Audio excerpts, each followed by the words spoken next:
सम्पूर्णमा नमस्कार। यो मैले लिएर आएको झारको नाम ठाउँअनुसार फरक रहेको छ।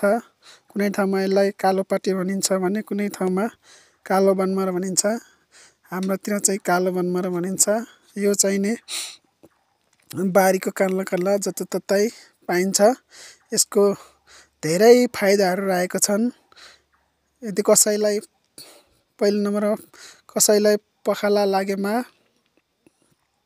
यसको 5-7 वटा पात टिपेर राम्रोसँग पखालेर खाएमा यसले पखालालाई ठिक गरिन्छ। त्यसैगरी घाउहरू काटेको छ भने घाउहरू काटेकोमा हाल्यो भने नि यसले एकदम ठिक गरिन्छ। र अरू धेरै फाइदाहरू पनि छन्। यसको मलहरू पनि बनाउन सकिन्छ। यसले पायसलाई पनि ठिक गरिन्छ।